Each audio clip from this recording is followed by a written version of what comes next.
Alors bonjour à tout le monde et bienvenue dans cette nouvelle vidéo de notre série de vidéos sur la notion de théorie des probabilités.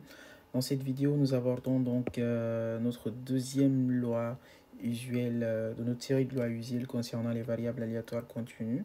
Il s'agit donc de la loi exponentielle. Et donc, c'est une loi qui sera intéressante dans le cadre par exemple de modélisation de temps d'attente dans une file ou de temps d'attente dans le bus. Ça peut nous être très important et très utile, j'allais dire. Et donc, dans le cadre de cette loi, on va supposer lambda supérieur à 0 en réel positif donc. On dira que x, la variable aléatoire continue, suit une loi exponentielle de paramètre lambda si elle admet la densité suivante, f de x qui est égale donc à lambda exponentielle de moins lambda x, si x est supérieur à 0, 0 sinon.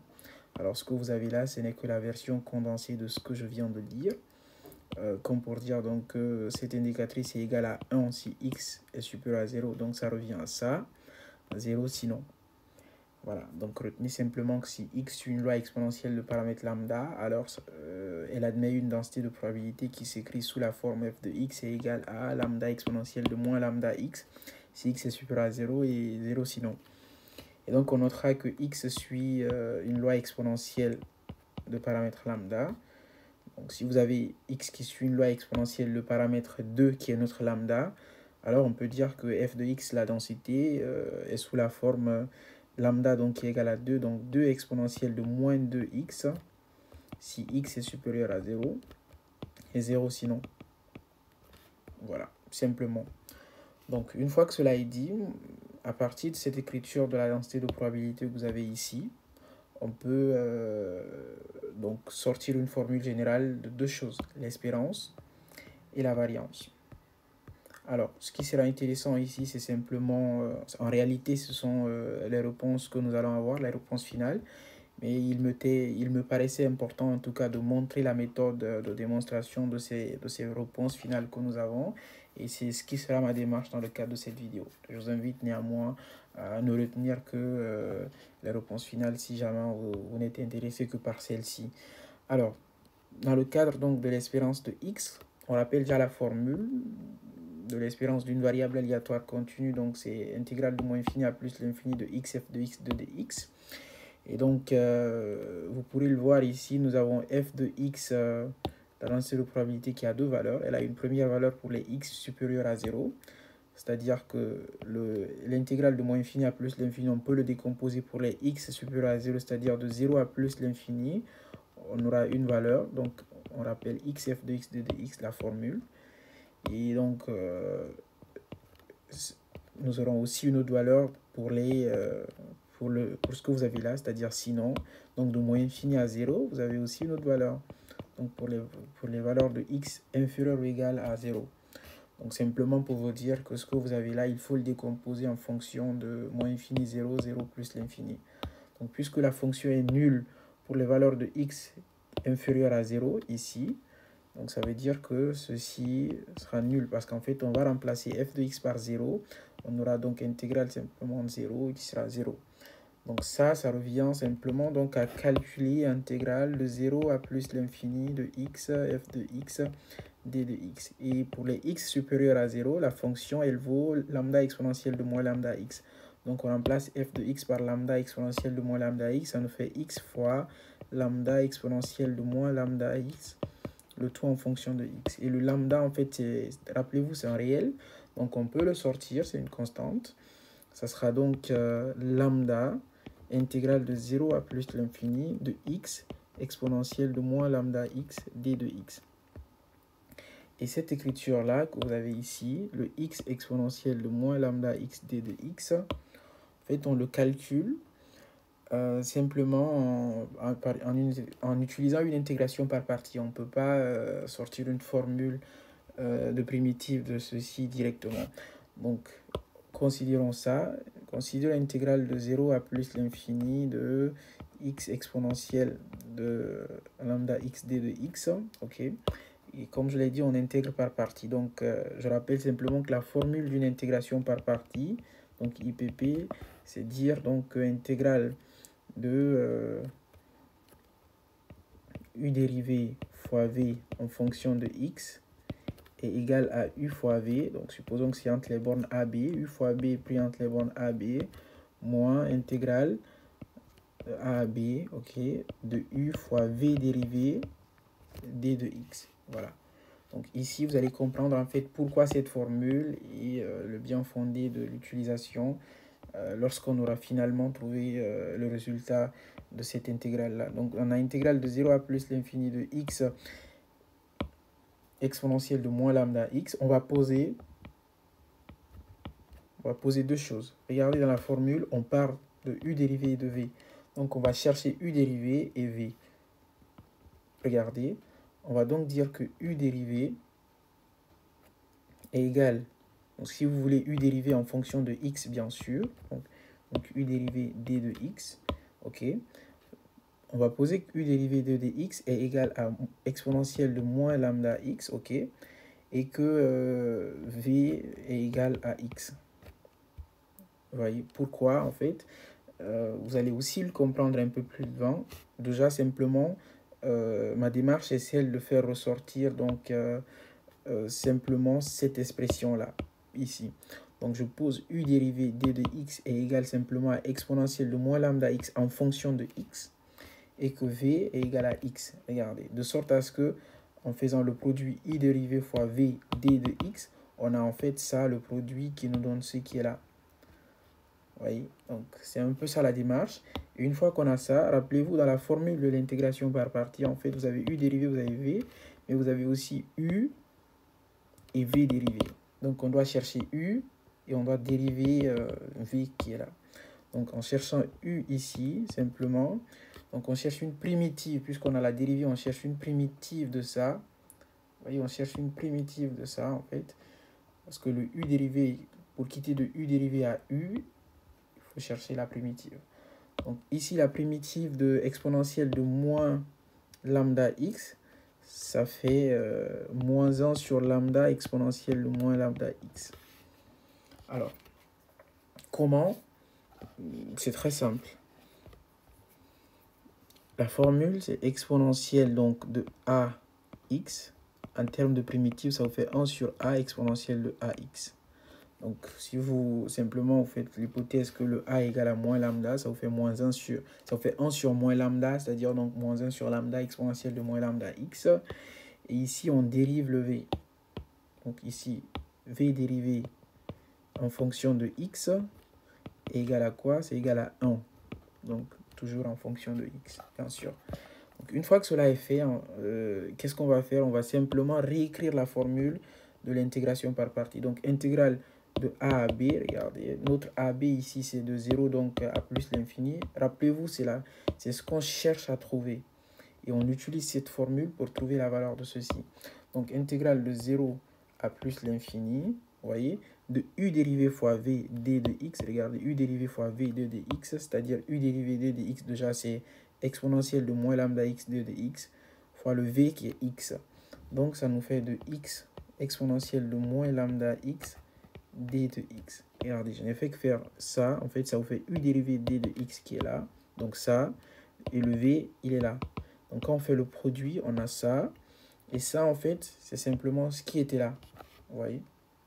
C'est cette écriture-là. Donc, voilà. Un peu l'objectif, c'était de ressortir cette écriture-là. Et pourquoi on choisit u dérivé, on choisit l'exponentielle comme u dérivé et pas le contraire?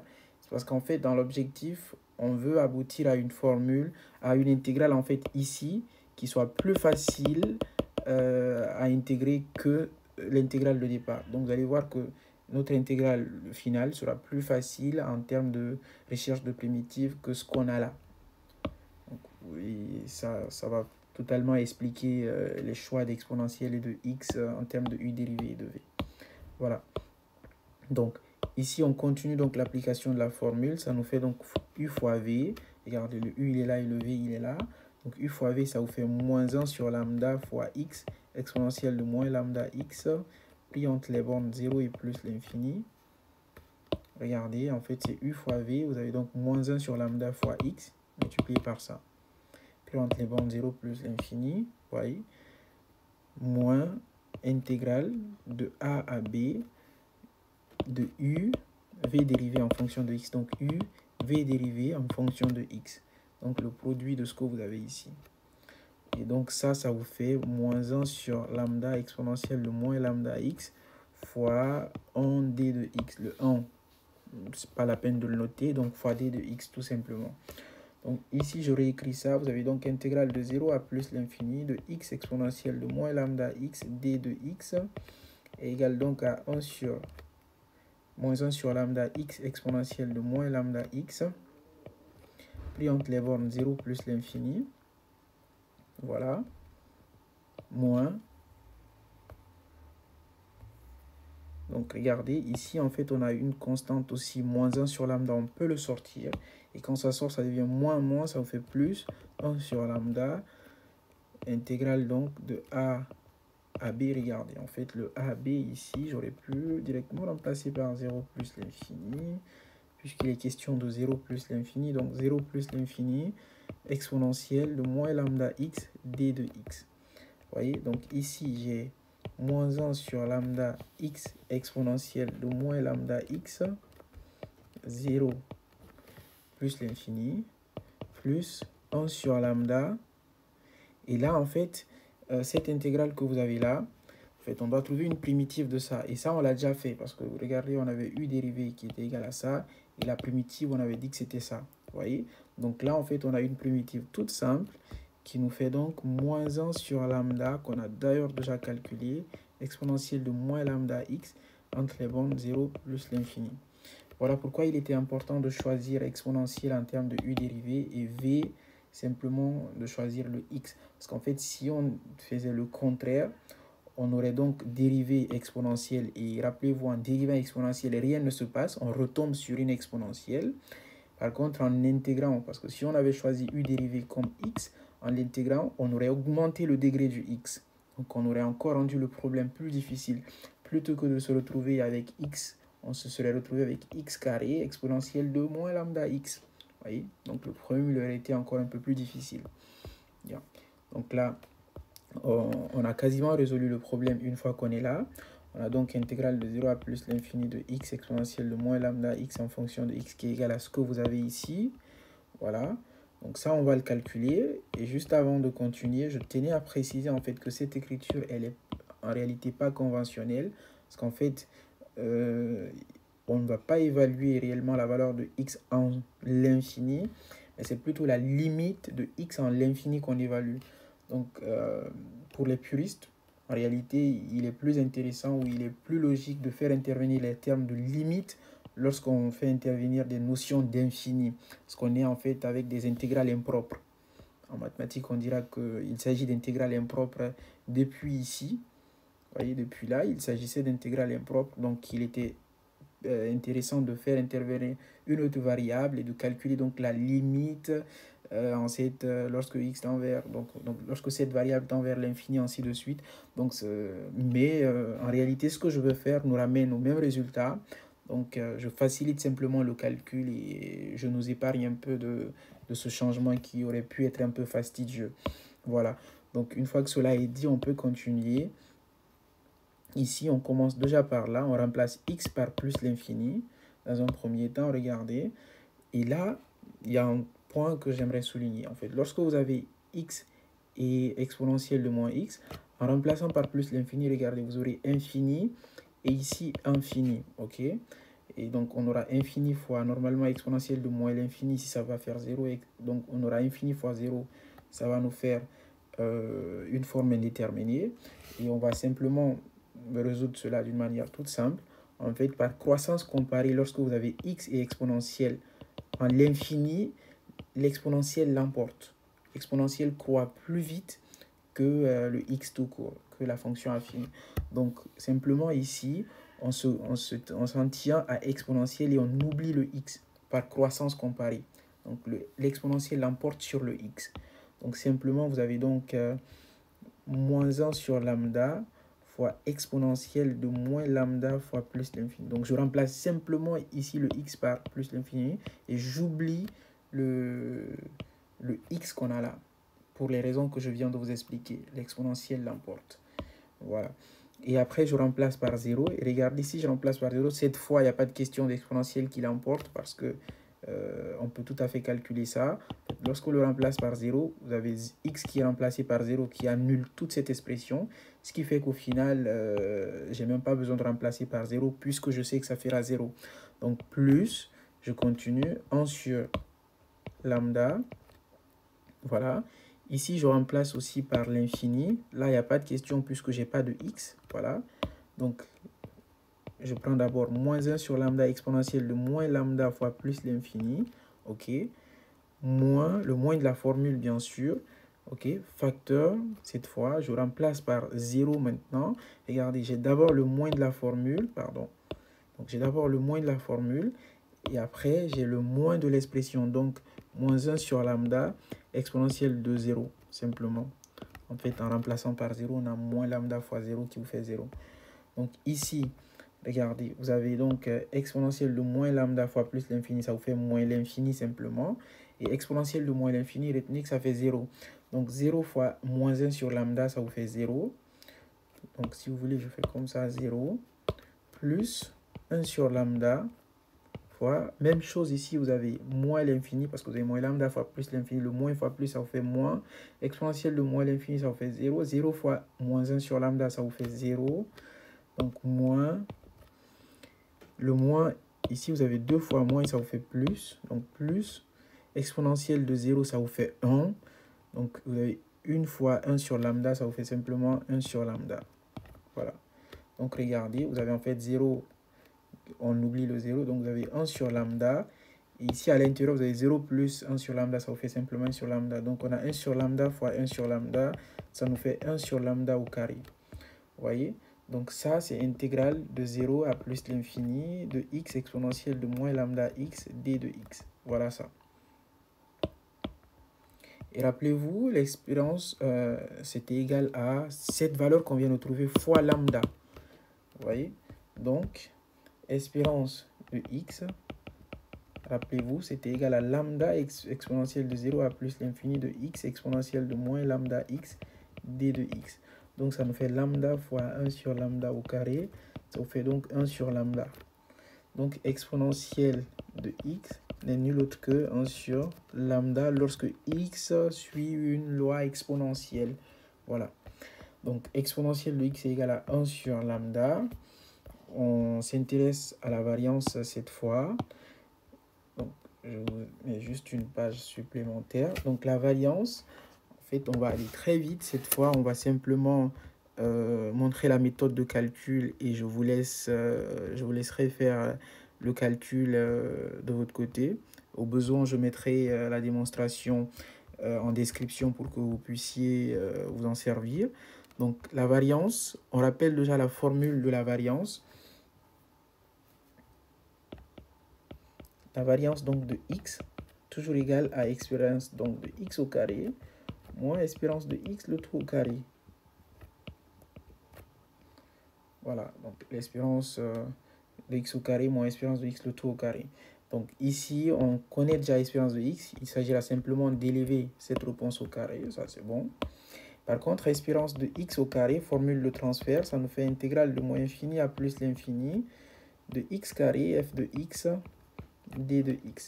Et étant donné en fait que la fonction n'existe, elle a une valeur non nulle que sur les valeurs de x supérieures à 0, ça veut dire simplement que ici on peut simplement s'intéresser aux valeurs supérieures à 0. Donc de 0 à plus l'infini, x carré f de x d de x. Vous voyez? Et ça nous fait donc de 0 à plus l'infini de x carré. Vous voyez, ça nous fait donc de x carré. F de x donc est égal, regardez, de 0 à plus l'infini, f de x est égal à lambda exponentielle de moins lambda x. Donc on a x carré fois lambda exponentielle de moins lambda x d de x. Vous voyez? Donc très simple. Une fois que cela est fait, on peut simplement donc dire ici, on peut sortir le lambda, donc ça nous fait lambda exponentielle de 0 à plus l'infini de x carré exponentielle de moins lambda x d de x. Vous voyez? Donc ici, en fait, vous avez, on s'intéresse à la même chose, le même procédé, sauf qu'ici, l'IPP, on va la faire en 2 temps. Donc ici, vous avez aussi intégrale donc, de 0 à plus l'infini de x au carré exponentielle de moins lambda x d de x. En fait, vous avez cette intégration par partie à faire. Et ce qui est intéressant, si vous voulez, en fait, ici, vous avez le choix. De façon très directe, sans s'intéresser à ce qu'on a fait précédemment. En fait, déjà, je rappelle la formule de l'intégration par partie, c'est intégrale de a à b de u dérivé v d de x qui est égal à uv pris entre les bornes, donc uv pris entre les bornes a, b, moins intégrale de uv dérivé, donc de a à b d de x.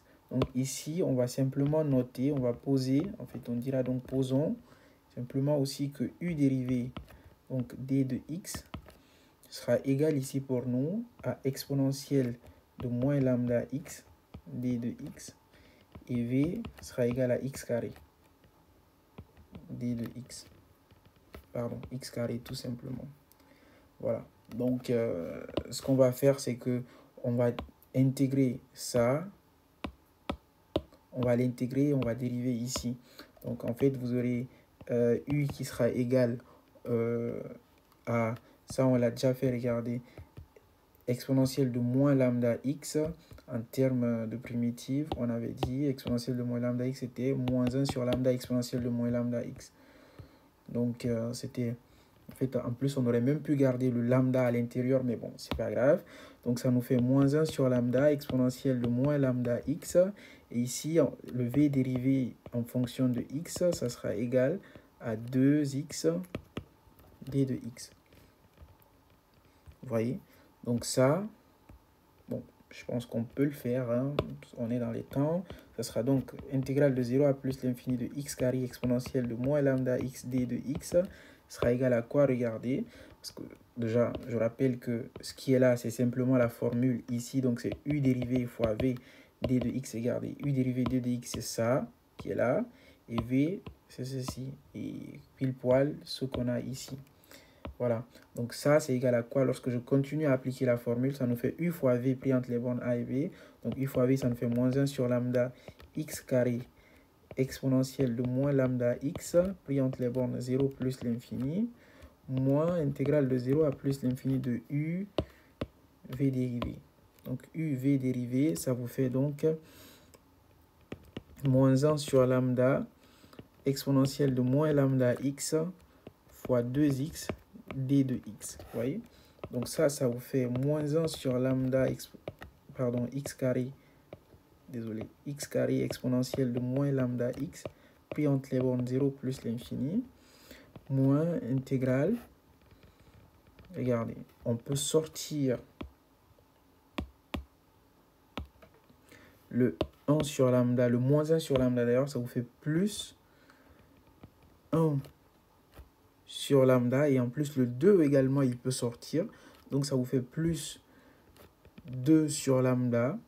Vous voyez, ça vous fait plus 2 sur lambda, parce que le 2 ici et le moins 1 sur lambda, ça vous fait moins, ça vous fait plus, donc 2 sur lambda intégrale de 0 à plus l'infini de x exponentielle de moins lambda x d de x. Et ça, en fait, on l'a déjà calculé. Cette intégrale-là, rappelez-vous, c'est ce qu'il y avait là en haut. Oui, c'est ça. Et on avait trouvé après calcul, avant de le multiplier par lambda carré, on avait trouvé 1 sur... Avant de le multiplier par lambda ici, on avait trouvé 1 sur lambda. Voilà. 1 sur lambda carré, j'allais dire. Donc ici, donc, ça me fait 1 sur lambda carré. Vous voyez? Donc, pour continuer le calcul, j'aurai donc ici, je remplace par plus l'infini et par 0. Même problème. En réalité, on doit faire introduire les termes de limite, mais on peut faire le calcul d'une manière toute simple, sans rentrer dans des calculs assez fastidieux pour certains d'entre nous. Donc ici, je vous rappelle simplement qu'en croissance comparée, donc l'exponentielle sera considérée et on va oublier donc la fonction affine. Retenez simplement donc x à la puissance n techniquement sera toujours inférieur à exponentielle de x en fait. Donc si vous avez l'exponentielle face au x en l'infini, on va toujours considérer l'exponentielle. Donc ici, on ignore le x au carré. On s'intéresse simplement à l'exponentielle de moins lambda x. Ça nous fait donc moins 1 sur lambda, exponentielle de moins lambda fois plus l'infini. Voilà, on ne remplace pas le x carré par plus l'infini au carré. Donc après, on s'intéresse à 0. Regardez, en remplaçant par 0 ici, vous avez le 0 au carré, ça vous fait 0, qui multiplie tout ça, donc ça annule. Je n'ai pas besoin donc de remplacer par 0. Donc plus 2 sur lambda, vous voyez, plus 2 sur lambda, fois quoi? Fois la valeur, c'est-à-dire 1 sur lambda au carré. Regardez, ça c'est déjà 1 sur lambda au carré, on l'a déjà fait. Donc ici, on a quoi? On a exponentielle de moins lambda. Rappelez-vous, on l'a fait précédemment, moins infini, j'allais dire. Donc exponentielle moins lambda fois plus l'infini, ça vous fait moins l'infini. Moins l'infini en exponentielle, c'est 0. Donc le 0, il multiplie le moins 1 sur lambda, ça fait 0 tout ici. Donc vous avez 2 sur lambda fois 1 sur lambda au carré. Vous voyez? Ce qui vous fait donc en réalité... Alors c'est bien plus, j'allais dire... Alors ici, oui, c'est exactement ça. En fait, ça vous fait... Ça, c'est nul. Donc on a 2 sur lambda fois 1 sur lambda au carré. Ça vous fait donc 2 sur lambda au cube. Voilà. Donc une fois que cela est dit, le 2 sur lambda au cube, c'est bon. Ça, c'est la valeur qu'on a ici. Regardez. Tout ça, on cherchait en fait à calculer ceci. C'est ça. Voilà. Donc on le multiplie par lambda pour trouver espérance de x au carré tout simplement. Donc on peut dire que espérance de x au carré sera donc égal à lambda fois 2 sur lambda au cube. Donc, ça sera égal à 2 sur lambda au carré. Et espérance de x, le tout au carré, c'est, rappelez-vous, on avait trouvé 1 sur lambda comme espérance de x. Donc, tout ça au carré, ça vous fait 1 sur lambda au carré. Voilà. Donc, la variance de x, qui est égale à ça moins ça, ça nous fait donc 2 sur lambda au carré moins 1 sur lambda au carré.